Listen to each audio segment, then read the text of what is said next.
you. Thank you, Cardinal. Thank you, everybody. This is an honor for me to be here. And I'm pretty sure that many of you already know what is or heard about Web3. But many people will ask why we need Web3 if we, I don't know even what is Web2 or what's this. Let's say that we will, in this speech, we will learn a little bit more about Web3, how it works, and why. It's very important, and it will be very impactful in the next decade to the life of everyone. We can say that today we live in the web age, like in the Stone Age, in the Iron Age, and any big um, new paradigm shift, as we say, change the habits of the people, of the societies, of everything, politics, and this impacted in the eras in the past to any level. And the way the people were living, the way the people were entertaining, the way the people were socializing, as long as it is happening right now with the web. So, um, but um, there was an interview of Tim Berners-Lee in a recent uh, years that he said that was he said I'm devastated. So he was very severe in his statements. So he was deluded because the web was not serving the society the way he was supposed to do. But why this happened?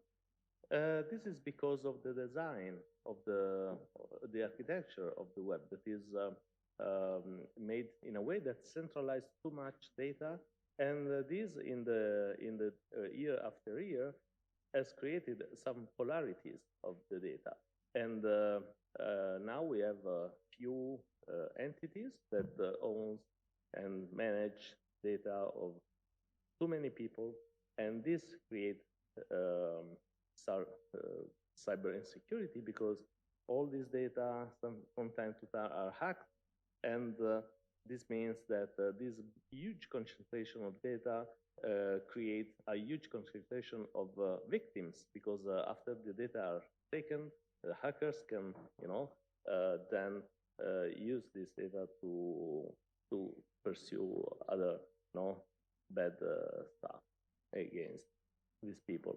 And also the fact that we don't own the data that, because like you do in the bank, when you put money in the bank, it's not your money anymore. And once you put your data on social networks, it's not your data anymore because someone else is managing it, is profiting for it, and is even deciding if you can access to your own data. So, so this is creating what we call the social dilemma. That means that there are these few. We live in an oligarchy where a few very powerful entities. They are the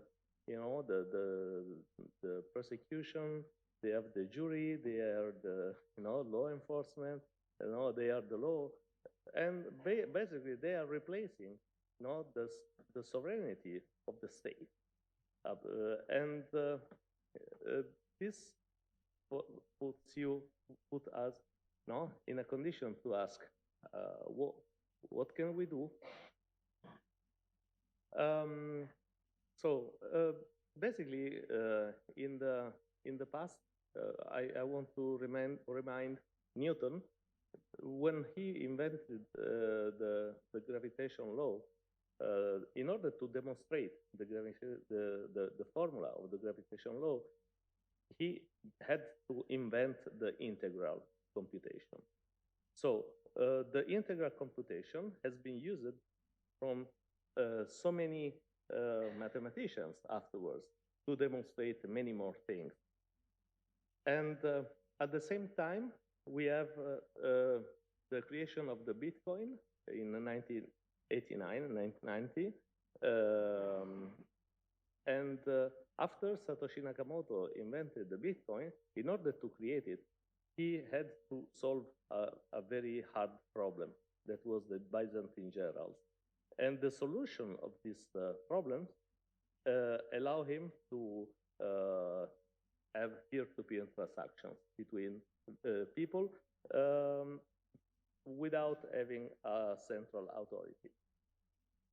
Now, thanks to this solution, thanks as we did with the integrals of Newton, now we have a new tool that allow us to exchange not only transactions, but also logic processes. And this is a new, let's say, a paradigm shift, because this allow us to change the architecture of the web.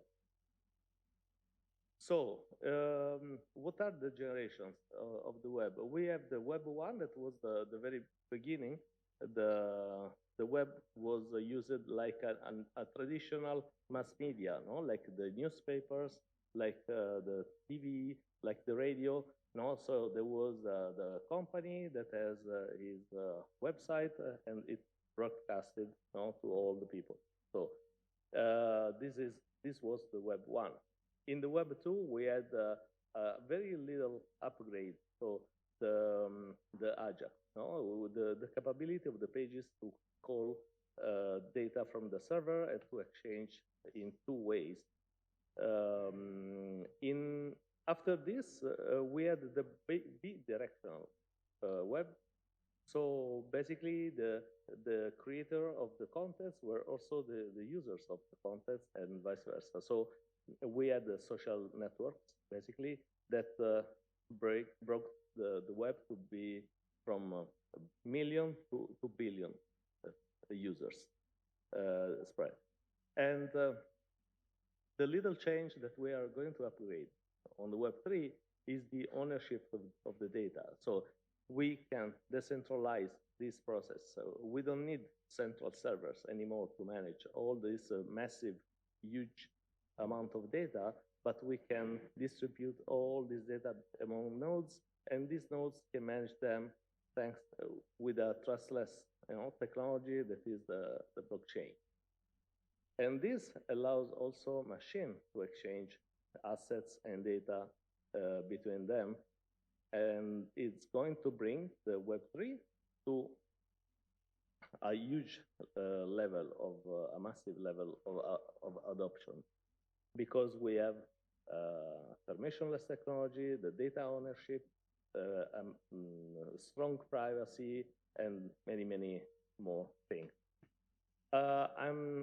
I cannot enter in the details about how the resources are managed in the Web3, but just to let you know, actually we have the name resolution, for example, of a resource that is addresses to a physical address. And this physical address is managed by a server from a company or whatever. In the Web3, we have this resolution is made to a logical address that is the public key of a key pair.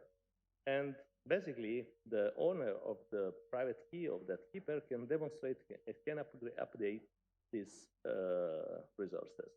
And then the logical address is refined to a physical address. That means it can stay everywhere in the world. And within this little upgrade, we can have a very democratic, let's say, web that is not belonging only de facto to few very, very big companies. This is the chart of the growth, how the Web3 is growing. The Web3 is actual, is existing, is not a future, but it's actually really now. And there are also new examples how organizations, they are creating rules in smart contracts and managing these rules among these new web paradigm. Thank you very much.